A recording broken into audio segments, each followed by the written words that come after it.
Previously, for those who have watched, we discovered some neat little hidden gems of survival horror games on the PS1 that you or I may not have known about. Through my journey in playing those titles, I discovered this fondness and new appreciation for the earliest and, if I dare say, the most underrated survival horror games that even rival the modern ones of nowadays. To be playable and aged quite well, it was cathartic to experience a new perspective while also feeling familiar with something I knew, but at the same time, I didn't know. Luckily, many of you seem to enjoy this deep dive into this bargain bin of shovelware survival horror titles that happen to exceed and surpass my expectations. So, it is only natural to make a follow-up with uncovering more of these forgotten games we have docked and are ready to be checked out and talked about extensively. But this time, I wanted to go deeper. I wanted to go into much more obscure territory by not only checking out games that were available to the Western territories at their release, but also the Japanese games that were exclusive to their region and never released outside their country to a wider and available audience. And maybe there was a good reason for this. Please sit back, relax, and enjoy our journey into exploring forgotten PS1 horror games, Volume 2. When you experience Nightmare Creatures and play everything it has to offer, it is fair to consider this as the quintessential piece to the Souls-like genre that no one ever played or known about. Some may have said it before, but it's basically Bloodborne before Bloodborne, a common consensus I believe any Souls fan would come to an agreement with, I imagine. Personally, I have never played a Dark Souls or a Souls-like game, so I couldn't really give my 2 cents on the matter, but what I can say is that, as a lover of survival horror, this game does so much different to still feel familiar. And I absolutely love that. A gritty and dark harrowing atmosphere, disgusting and grotesque designs, a gothic setting that beckons one to see this emphasis on gothic horror as the main theme, or the overhaul in combat that expands upon what was previously established with those before this one that flips everything on its head. There is so much spectacle here at first glance, and this could be overwhelming for the player with this new take on the formula of survival horror. The survival horror title is truly a hidden gem, developed by Callisto Entertainment and published by Activision. We see a gothic horror setting set in London where the main antagonist, Adam Crowley, a devil-worshipping cult, brings about the process of using deceased human body parts to become superhuman. However, this process does not go as expected. Instead, it creates grotesque and deformed monsters called, you guessed it, nightmare creatures. Due to this awakens a supernatural evil that sees an army of mutated and deadly creatures wreaking havoc across London. Ignitus and Nadia, the 2 main playable protagonists, are sent out to battle against the Brotherhood to exterminate the nightmare creatures in an effort to purge London of this unspeakable horror. At the main menu, you get the character of your choosing. You play as either Ignitus or Nadia. Both have their own respective qualities that are distinctive enough to warrant another playthrough. Regardless of your player of choice, you'll be pretty much going through the same linear levels that will see you fight against enemies that are undoubtedly very tough and difficult to combat against. This is one of the more prioritized fundamentals when studying the game design in Nightmare Creatures. Essentially, your character, let's say Nadia, is equipped primarily with a melee weapon, which is the only weapon that you can use to aid yourself in your survival against the monsters in gameplay. There's a surprising amount of versatility in the player's approach to movement with their defense against enemies' attacks or offense with attacking with damage yourself. It's very much akin to Dark Souls in a way, where parrying is essential, and without it, you'll be getting dealt lots of damage repetitively. You have to parry an attack, and then once the enemy finishes their attack, deal the next strike until you finish the dealing blow. It's a bit of patience on the player's end, but that's the point when it comes to these types of games with a heavy emphasis on combat. The amount of traversal in the player's movement is very pleasing to experiment with. I love when games allow this amount of mobility to the player's movement because it allows for experimentation on the player's behalf, when either being passive or using the time you have before combating an enemy to understand the overall mechanics, which gives nuance. Once you are ready and feeling confident, then you venture out to the unknown to experiment through this trial and error. Believe me when I say that you'll see yourself getting dealt damage a lot in gameplay. Enemies are not a joke and are very malicious in their nature. They will not only emit damage aggressively, but also know when to evade a player's attack to cover their ground and want to strike yet again. This shows how the enemy AI doesn't mess around, but also reflects much of the player's gameplay. With the control scheme, you'll see yourself using the square button to mostly deal damage in a 1 or 2 attack combo. Triangle will see you dealing damage with an upward slash on your weapon. Circle is a proprietary block function that parries an enemy's attack, and X is to evade in either 4 directions. There is a lot of attention to detail when it comes to not only making the best out of the control scheme when it comes to combat, but incorporating these features into a seamless transition when it comes to the player's experimentation of all these becoming fluid in motion. Say, for example, you want to evade an enemy's attack, but then go into an immediate strike against an enemy by countering with a leg sweep to then transition into a 1 to 2 hit combo for your weapon. Then you have the ability to do that. If not that, then jump in the air to slash down against the enemy if successful. The amount of versatility that lies dormant at the player's disposal is honestly so refreshing that I did not at all expect to find in this gameplay.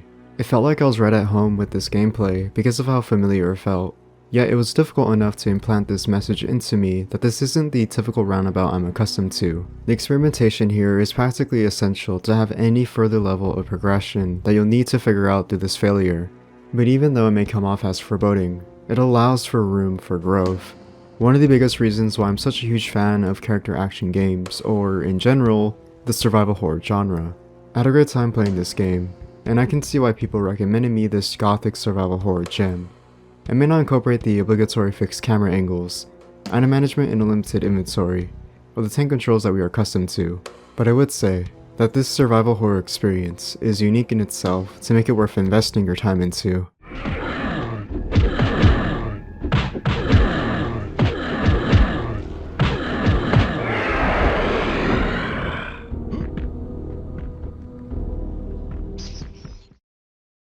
D, from just the title alone, is enough to warrant really anyone who wants to be intrigued to experience this weird horror adventure game for themselves. To further this curiosity, the development behind D is interesting. Developed by Warp, mostly known for their title here, as well as Enemy Zero and the indirect sequel, D2, had to jump through a couple of loopholes to get D published. The creator, Kenji Ino, would take inspiration and influence from Transylvania, particularly that of Dracula, when it came to the setting, themes, atmosphere, and story. However, he found that the inclusion of violence and the taboo nature of cannibalism was a necessary inclusion, although this was a heavily panned and criticized subject being featured in a video game, which was a huge risk and gamble. However, Ino thought this would cement not only his artistic and weird creative decision, but also drive sales and interest in people wanting to buy the game. By doing this, he would submit a quote-unquote clean version to publishers for approval, and at the last second, before they would ship copies, he switched it to the more grotesque and violent version. It was a very risky move on his part, but this would prove to be the best outcome he and his development team could have ever asked for, as this violent version sold phenomenally, exceeding their initial sale expectations. They were praised with universal acclaim, and after playing it myself, I can see why. In D, you play as Laura Harris, the daughter of her father, Dr. Richter Harris, has Laura contacted with a very disturbing and out-of-pocket message from the police that no one ever would rightfully want to hear. Her father commits a mass murdering spree, killing everyone in the hospital where he worked at, and barricaded himself inside for no one to get in, and no one to get out. With such a revelation like this, Laura rushes to the hospital to discover the truth for herself. As if things can get any weirder, Laura finds a portal that transports her to an alternate reality, where she finds herself in a medieval castle, which is where the game truly begins. As the player can see for themselves, this game isn't like any other survival horror game they've probably seen, especially for those who've experienced this game back in the day. This gameplay is unique as it uses FMV, full motion video, in order to simulate this experience in real time when it comes to movement throughout the environment, interactions with objects, and the creation of the atmosphere. In many ways, this could have been one of the first instances of point-and-click gameplay, as well as the interactive movie genre of video games where the player watches the gameplay play itself. Because of this, the gameplay is very simplistic on paper. You can only use the left analog control stick to move in 4 directions the player is facing. As you explore the castle, you have to walk throughout each linear hall, in small or expansive room to roam about and figure out puzzles. That's pretty much the idea of D, and there isn't much more to this gameplay. Much of the time, you can get the feeling of getting lost. I found myself getting lost in many of these instances, where you could be looking around, and have no idea what to interact with or what to do. There is never a general guide, or, at the very least, a hint to give the player the push to figure out how to solve a puzzle, or just have an idea of how to progress. This is standard in most survival horror games, at least at the time, as it urges the player to figure out the gameplay mechanics for themselves, which creates not only immersion in this atmosphere, but also investment and experimentation with your approach to the gameplay. I will say that there is frustration in the movement. Laura's walk cycle is very slow and will require the utmost patience on the player's behalf just to get to the location of interest. As you're moving around the environment, sometimes you have to stop in your tracks just to explore another part of the room, or just interact with an object. One of the best aspects of D is the presentation itself. Much of this atmosphere is built solely on sound design. It's undeniable that it makes the best out of this by having simply the ambience of the castle give off this looming dread that feels claustrophobic and daunting to instill a hint of fear into you. It's also just quiet, with no footsteps of the player or sound, and I feel like this quietness adds more tension and pressure into this gameplay design.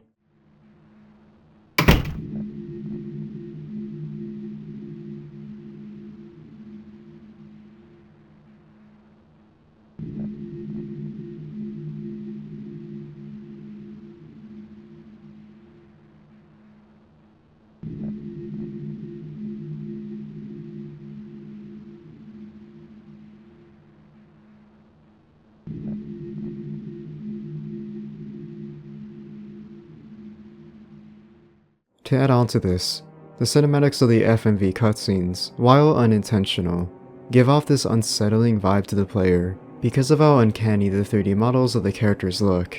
It's very experimental, much like many of the PS1 games for its time, as we transition from the 2D pixel art of the SNES to the now more technologically advanced hardware capable of processing graphical qualities like this one. But it's because of this that contributes to making D very unsettling. It's an experience that is only 1 to 2 hours at best, that, while it may be a bit rough around the edges gameplay-wise to get into, is more than made up with its overall presentation when building this suspenseful atmosphere that captivates the player into wanting to play D.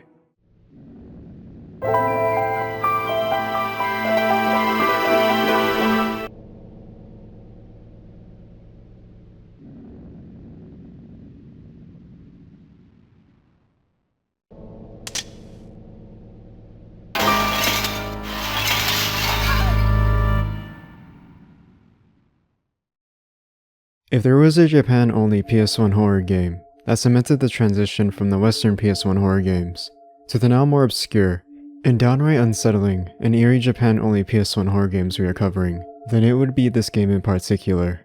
I imagine you never knew about it until I mentioned it, but even if you did happen to know about it, then I imagine you wish you could erase it from your memory. Paranoiascape is one of the most bizarre and weird horror games on the PS1 that anyone could ever experience for themselves and play. It's Japan only, for a reason. I imagine if this was released for Western audiences, it would not only be lost in confusion, but probably traumatize a generation. Paranoiascape is what I would call a game that emulates elements of horror because, in reality, in a shocking twist, it is anything but horror. But what it does to instill this unsettling and uncomfortable aura that surrounds the player when playing this game is through a specific type of horror: body horror. Much of this atmosphere is beyond human comprehension as it manipulates the body anatomy and fuses it together to create another out-of-universe hellscape that is beyond our imagination. This is the best conclusion I can come to because I honestly don't know how to convey what I feel about this game. It comprises such an odd yet fascinating presentation that is meant to disgust the player, but at the same time, simulates this pinball arcade-like gameplay that compels you to want to play. From the time I played this weird pinball game, I came to find that you play as two skeletons that use bones that emulate bumpers to hit a floating brain that is the pinball, which you have to use to hit the environment to garner points to add a total to your high score. There are obstacles in your path that you must avoid if you want to make it to the end of the stage, as there are multiple throughout the various levels that only get weirder and disgusting in their design. The main factor here that compels you to play is not necessarily the gameplay itself, but the perspective of being put into the mind of an individual who wanted to create this game that incorporated the most disgusting, grotesque, and putrid components imaginable that would make you uncomfortable. There is a reason why this game is called Paranoiascape, and that's because it's to make you paranoid of the unknown.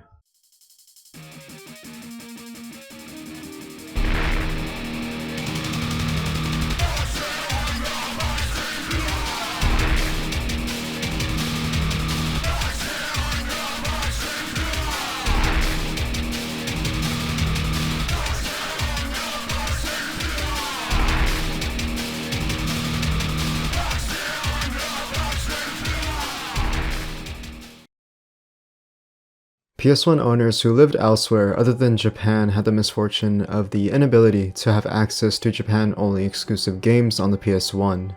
The PS1 has a grand total of 4,105 games specifically made for the console, as far as we are aware.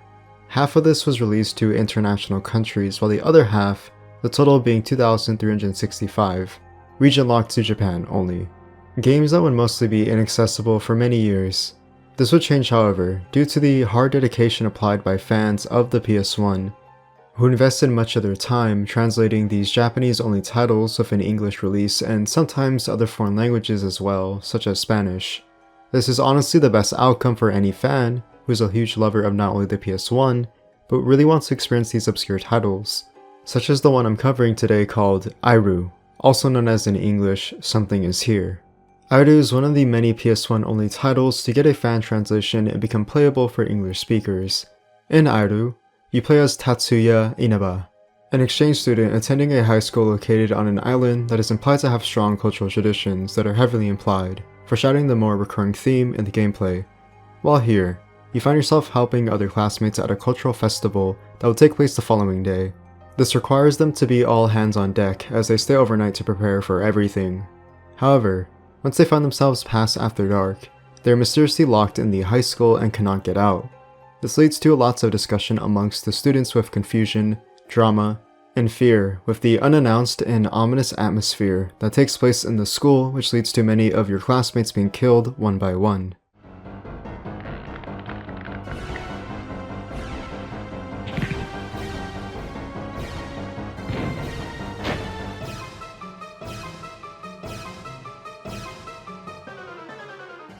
It's very subtle in its tone, as much of this pacing is built up slowly. It creates lots of this tension by immersing the player in a first-person perspective, having you talk among your classmates by doing objectives to undergo level progression. Through this, you get lots of dialogue that are very heavy in its exposition, which you'll most likely see Inaba conversing with his classmates or the teachers in the facility. It also has a heavy emphasis on exploration as a sole gameplay mechanic that will see the player traversing the school to locate items or just backtracking a lot to talk with classmates. Also while hiding occasionally from the enemy encounters you come to find while in gameplay. It reminds me of Clock Tower, The First Fear, and its very mysterious atmosphere while incorporating gameplay mechanics where you'll see the player having to utilize the environment to hide from the stalker enemy, which created this intuitive gameplay design while instilling fear into the player. This premise is also seen here in Iru as well, but feels more immersive thanks to the first-person camera angle. It makes this feeling much more personal.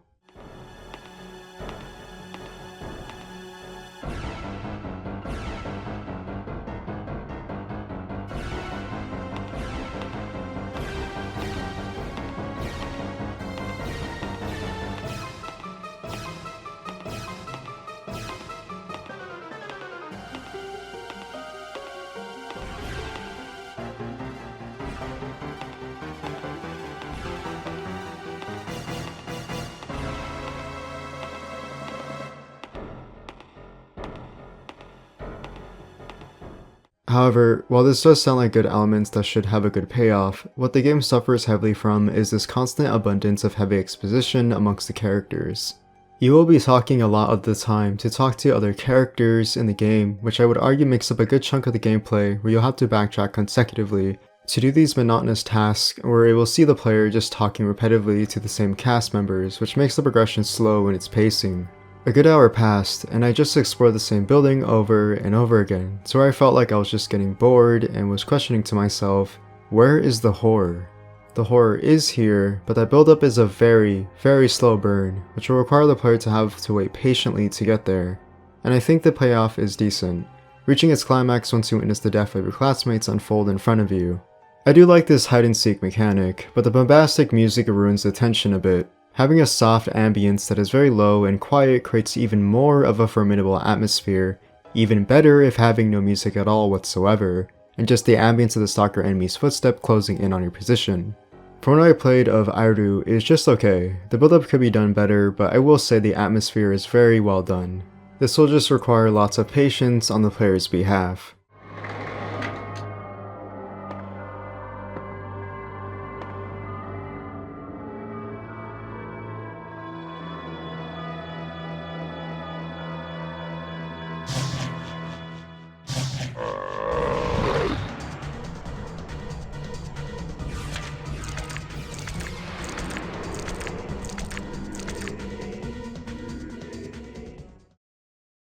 As we further this descent into more Japan-exclusive titles, we come to find ourselves in the deep end, deep into this abyss of a horror game called Germs, Nerawata, Machi, known in English as Germs, the targeted town.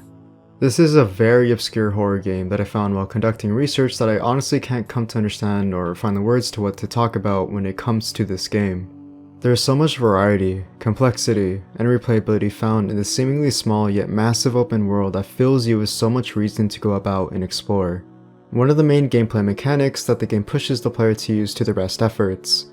From my understanding, you play as a journalist who comes back to his hometown to investigate disturbances in the expanding invasion of mutants appearing throughout the city that is slowly taking over, and mandates the player to go about and uncover these odd and bizarre sightings that you find by roaming around the desolate city, talking to the very few people available, and recording these statements taken from people as a means of level progression.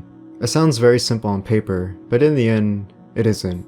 I think one thing that did handicap my experience of gameplay is the language barrier, as the game, of course, uses Japanese, so most of the time, I had no idea what I was doing. But this didn't stop me from becoming intrigued and wanting to explore what this game had to offer. You start in a first-person view, assuming the role of a journalist where you can browse the desktop by checking the map, saving your game, or reading emails. While doing this, you can talk to your coworker, presumably conversing about the mutants that are taking over the city. It was very vague, and I didn't really understand the goal here, but I saw an exit out of the office and took it. Once exiting, you're bestowed upon a vast, empty, and lifeless world with not a hint of life, only the player to themselves and a car that you can drive to roam around the never-ending world that goes on, seemingly forever. The controls are immediately very outdated and awkward to move around. I have to use the left analog stick to look around my general area and the buttons on the right side of the controller to move around, such as the X or triangle button to move up and down while walking. This doesn't translate better while driving, as it becomes a painful drag to carry on. I saw myself bumping into the geometry of the environment when making a collision where the car would completely stop, and I'd have to use the shoulder bumpers to reverse the car to correct my position and drive off yet again into this colorless world. But given the benefit of the doubt, it was one of the very first horror games for its time to incorporate this gameplay style, and of course, it was very experimental. While on gameplay, the aforementioned talking to the other people making comments, whether in a train station or in a fast food place, you see the player taking any comments whatsoever and documenting them. From what I saw, it seemed to build your stats as once I finished talking with one of the people, I saw my vitality go up. I was taken back a bit and did not expect that, but it was nice to see a sense of progression in trying to understand these mechanics, even if it was very minor like this. But other than the exploration in this world, all you really do is simply walk around aimlessly, not really understanding what to do, only going off with these big comically large red arrows to guide you in the right direction. This helped, I guess, but with the lack of coloring when it came to its atmosphere, it becomes formulaic in its overall presentation, when all the buildings look the exact same, and you just keep following streets that go on and on forever, with no sense of progression. This is odd, as when you're in interior environments, you come to find life with people walking around or talking to one another. I'm sure I'm looking way too deep into this, but I imagine there is a subtle visual imagery that can implicate how far gone the world has gotten with this gray and black, empty, lonely world, in contrast to the seemingly short and small life that is in these buildings, where people are struggling to survive. While there was no horror in the physical sense out in this open world, at least that I was aware of, there is the horror of the loneliness that you feel without any direction that makes you feel like you have no purpose. You feel hopeless and vulnerable, and this presentation in the gameplay makes the player feel just that.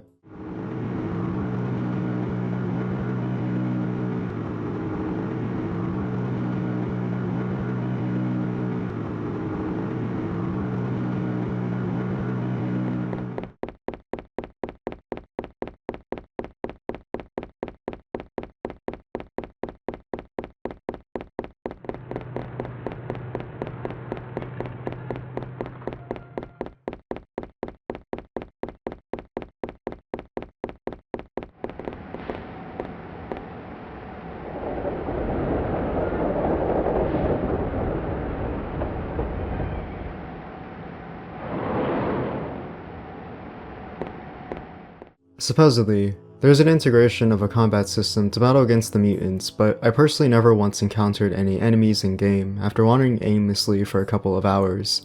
Without any sense of understanding of the language, I couldn't gain this sense of direction of what to do or where to go. I felt like the atmosphere alone was enough to keep me going for the time being. With my time spent in Germs, I found this to be such an odd yet compelling game that feels so grand and big but shallow and empty. It feels like uncovering lost media that I shouldn't be allowed to have, but I do. It's without a doubt one of the more unique titles that I still don't have a complete understanding of and most likely never will. Imagine there's so much more in the gameplay and story that I only took a breadcrumb from it and have so much more to fall down into this rabbit hole. But until there is a full English fan translation, I'm going to take some time away from Germs and come back like the plague once it's finished.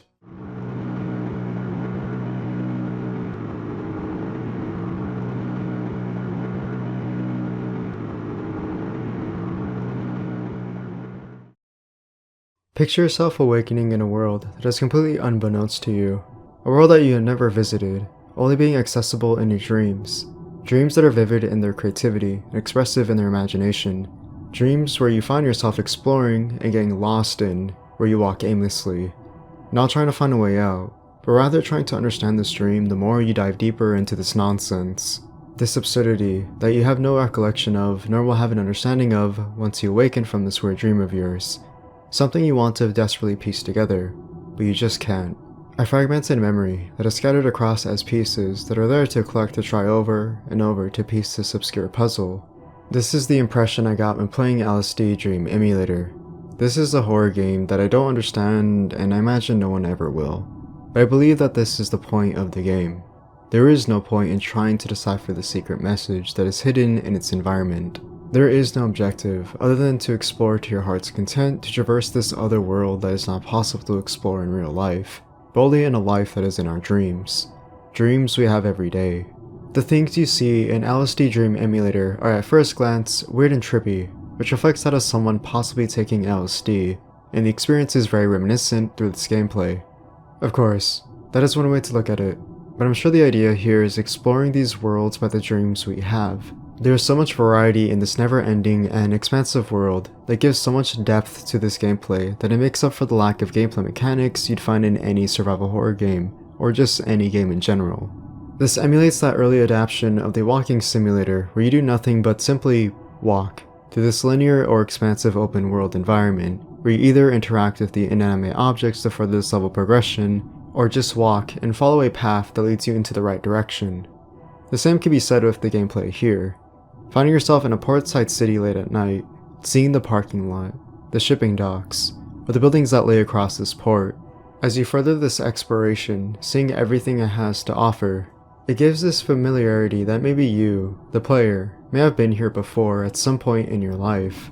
Maybe not specifically in this environment per se, but it feels personal and real enough to remind you of a time where you're walking late at night by yourself around the city, through this empty parking lot that happens to be close by the ocean.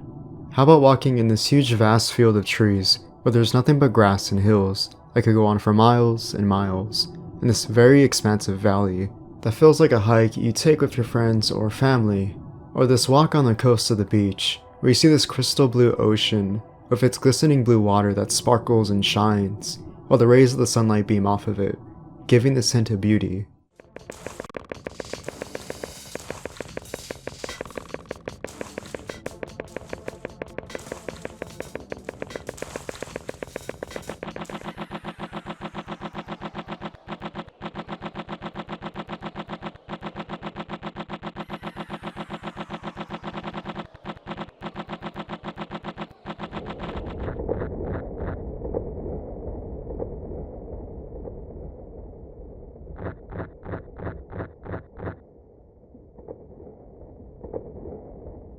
But this has an immediate transition once you find yourself teleported to another world that is out of your control, and see yourself in this unexplainable and incomprehensible enigma that you can never solve and only witness before your eyes. It's one that is out of nowhere and completely unexpected to you, but at the same time, it's this subversion of expectations that feels unnatural because this is an emulation of a dream that is personified as an actual game you can play. It feels like you can see yourself believing this weird and odd presentation before you, and it's in this theme that can, in a way, give a sense of discomfort and fear with how personal this gameplay can project those terrors you can find within these dreams. In many ways, LSD Dream Emulator can personify our fears with its seemingly procedural gameplay that shifts to something that, while we don't remember fully, nor can have any relation towards ourselves, is completely accurate enough in replicating this dreamlike experience to where it then feels familiar enough to feel personal. Personal enough to where we then have that sense of dread while exploring this world. There aren't any enemies that are after you constantly in this chase. There is no combat to fight off anything that is hostile against you. There are only these unexplainable sightings of creatures, inanimate objects that are either passive by doing their own thing or just completely in a place that is unknown to create this sense of fear in this gameplay to give that element of horror.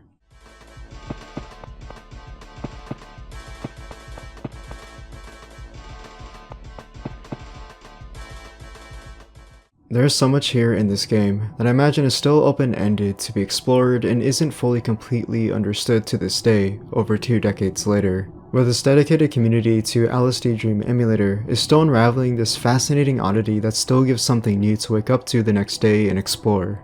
I personally have no idea if there will ever be another game like this one that somehow accurately portrays the dreams that we have experienced in some shape or form, that gives the sense of realism yet familiarity to create some sort of horror that is projected off of us. If you want to explore your dreams but in the format of a video game, then play LSD Dream Emulator and get lost in this nonsensical dream that never ends.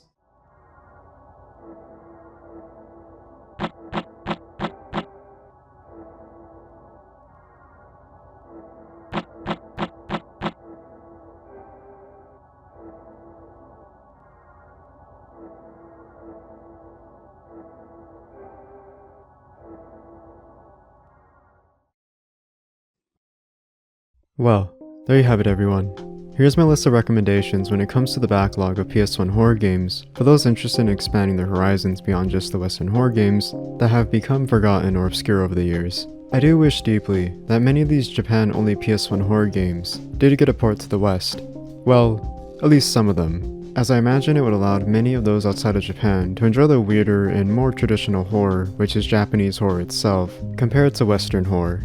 But that's why we have the likes of fan translations to help us get by and enjoy games that we never thought would be playable for years to come, until today.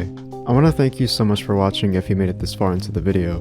If you enjoyed what you saw, then please consider leaving a like, share, comment, and subscribe. It helps in more ways than one, and I sincerely appreciate the support.